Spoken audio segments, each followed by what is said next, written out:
to it and really thinking about one and two.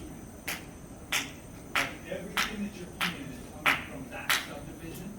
So again, part of the purpose of why we want to subdivide is so that we don't have to guess where any note is going to go, right? When we feel those subdivisions, when we feel those pieces inside of the big beats, we can then place exactly where everything's going to go.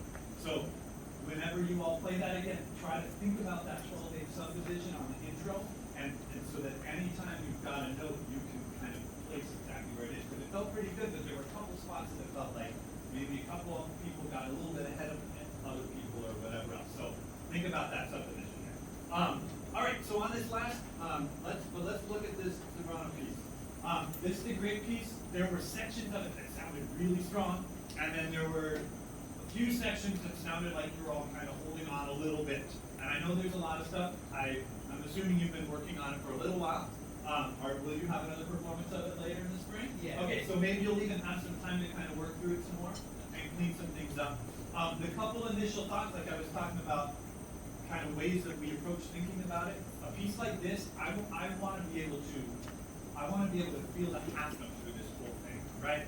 So we've got this overriding pulse that's here the whole time. And inside of that, we've got to be counting 1, 2, 3, 4, 1, 2, 3, 4, right? That's where we're going to find our subdivision that's going to put everything on it.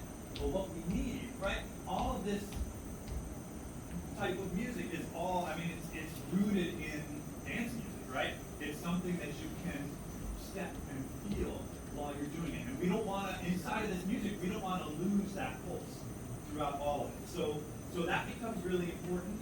When you have this many notes, right, sometimes we also have to think like, not every note on the page is created equal. What are the notes that I really have to make sure I play in the right spot?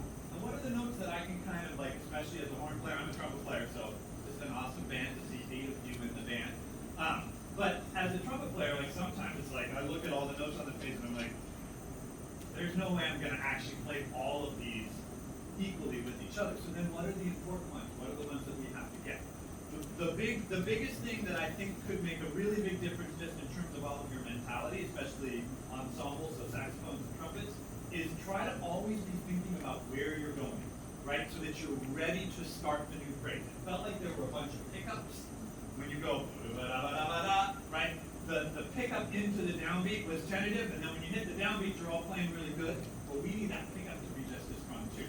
But in order to do that, we've got to be ready for it before it gets there. A lot of times it's kind of like, oh, there's the pickup, and then we play the downbeat because that's kind of where we're at. So let's look at a couple sections specific. You got some solo stuff at the end. Okay, you got some solo stuff at the end, and obviously you want to.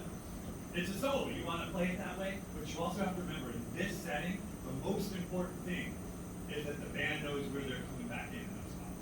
So sometimes as soloists in these situations, all of us have to simplify what we do a little bit, because the most important thing is that we can all feel where that happens, right? Does that make sense? So just think about that. But again, I really liked your ideas. I thought they were great. Let's just check out the end portion.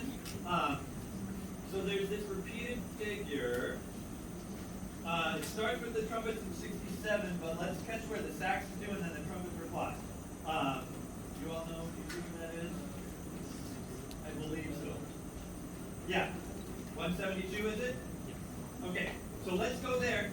What I want you to do is, as you play it, I want you to think about directing the line. Right? So instead of going da da da da, we're going to go da da da da. Right? We're going to create energy through the last note. Saxon, can I hear you play right there? Saxon, you're in at 172 on that? Yes? Is that right? I'm sorry, I'm not seeing the page on the score, but let's just go saxophones right there. 1, 2, 1, 2, 3, 4, 1. All right, so not short. Ba ba da da da. Right? Do you see the tenutos over the top? The lines over the top? That means they gotta be long and connect. Ba ba da da da. One more time. 1, 2, 1, 2, 3, 4, 1. Good.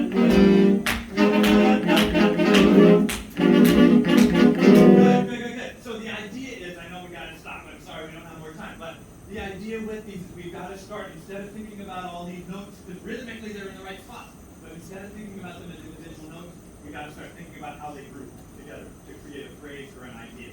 And in this spot, if we use our tongue too much or we make the notes short, we lose that connection. they go da da da da. They all sound disconnected. Da da da da da. So start thinking about horn players, especially start thinking about how you can kind of connect to it. All right. Sorry. Great to hear you. Nice job. Get off, other man, get ready to get off. All right. Here you go. Other man, let's go.